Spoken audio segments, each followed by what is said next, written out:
Hey friends, how are we this week? I've got a great story for you. I've heard you're talking about the letter W. So when I heard that, I thought of Waltz of the Scarecrows. It's a good story. So let's turn on our listening ears. Buckle up. Here we go. This story is by Constance McGeorge and Mary White.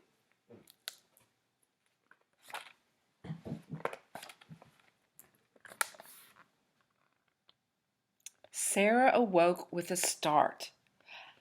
A loud noise shook the ceiling above her head. She threw back the quilt, jumped into her overalls, and was heading for the attic when she heard Grandma's calling her downstairs for breakfast.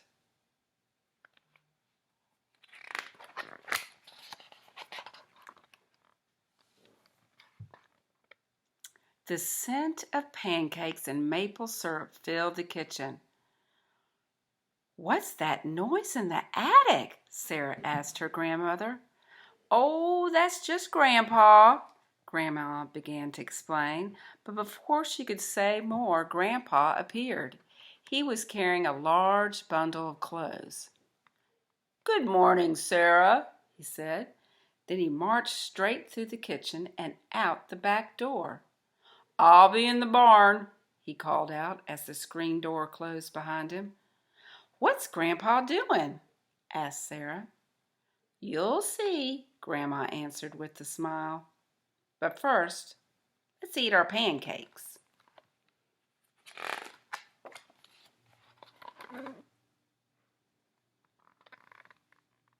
Sarah hurried through breakfast,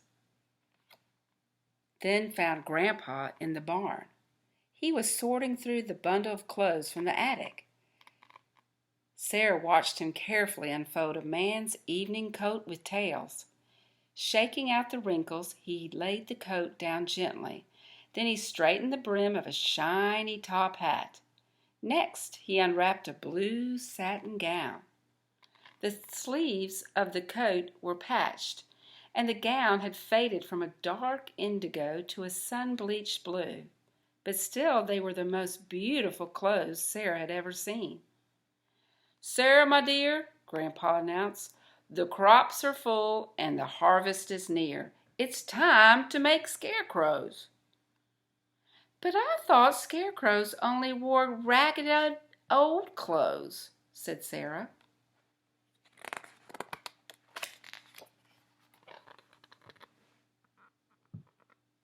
"Not our scarecrows," answered Grandma. With her sewing basket in hand, Grandma sat down on a milking stool and set to work mending a tear in the faded blue gown. Grandpa untied a bale of straw and began stuffing the old clothes. Sarah helped, buttoning buttons and filling sleeves and gloves with straw. Then she and Grandma braided a yarn for hair and sewed it around faces made of old pillowcases. Finally, Grandma placed the top hat on the head of one scarecrow, and Sarah placed a hat with silk flowers on the head of the other.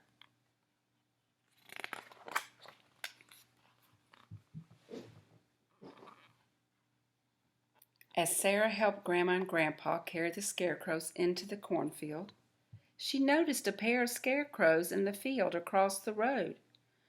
One was wearing a black top coat and the other a bright red ball gown. In the neighbor's garden she saw another pair of scarecrows dressed in fancy clothes too. "Grandpa," Sarah cried, "all the scarecrows are dressed up." Grandpa sat down on the old tree stump and motioned to Sarah to sit beside him.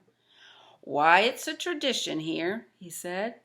"It all started one summer long ago."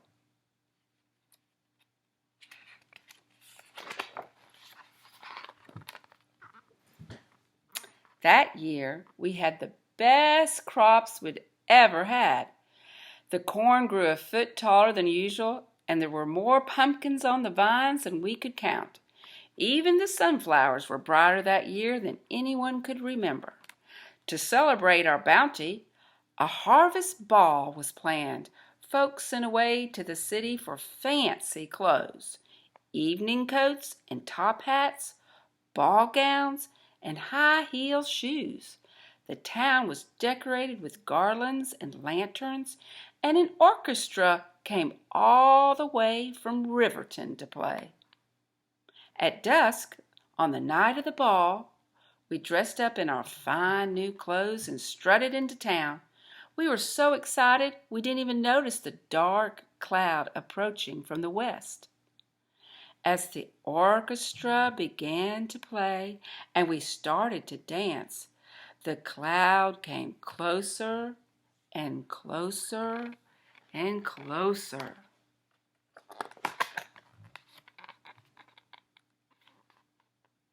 As it turned out, it wasn't a cloud. It wasn't a cloud at all. It was a swarm of hungry birds, and they were after our crops. Screeching and cawing, the birds picked at the corn, pulled at the beans, and poked at the pumpkins. The orchestra stopped playing, and we ran into the fields, shouting and shaking our fists.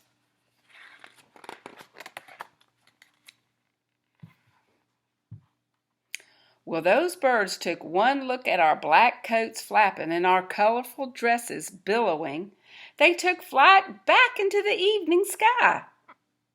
We must have been a sight, running through the fields, our fancy clothes flashing in the twilight. Luckily, our food for the coming year was saved.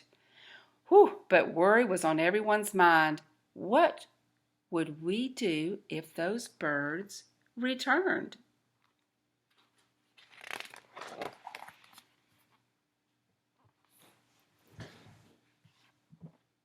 Without a word, we knew what we had to do. We hurried home and changed into work shirts and overalls. We cleaned our coats and mended our gowns, and then we stuffed them all with straw. One by one, under the rising moon, the fanciest scarecrows anyone had ever seen began to appear in the fields. And do you know what? The birds stayed away. They have stayed away every year since, Grandpa concluded. But there's more to the story, said Grandma, her voice nearly a whisper. Sarah moved closer to hear every word.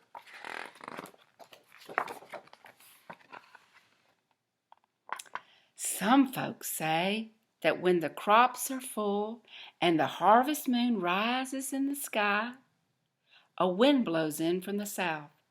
The cornstalks sway and the faint sound of music drifts through the field.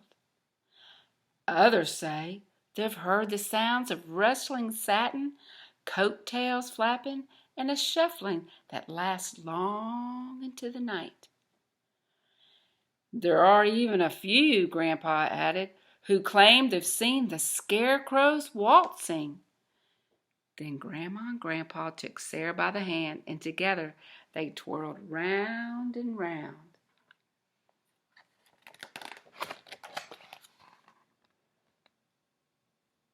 One night after Sarah had returned home from her summer visit to Grandma and Grandpa's farm, she sat at her bedroom window. Outside, the leaves rustled and the full moon hung low in the sky. Sarah had an idea. She opened the closet, took out her old velvet party dress. Just then, a soft knock sounded at her bedroom door. Her mother peeked in. "This dress is too small for me," said Sarah. "I'm going to send it to Grandma and Grandpa." "What are your grandparents going to do with an old party dress?" asked her mom. Sarah smiled. She knew Grandma and Grandpa would know just what to do with that party dress. Can you guys see that party dress in this last picture of the Scarecrows waltzing? Do you see it? I think Sarah made another scarecrow. I hope you enjoyed it. I think you did. Thank you so much for joining me, and I'll be back with another story. Thanks.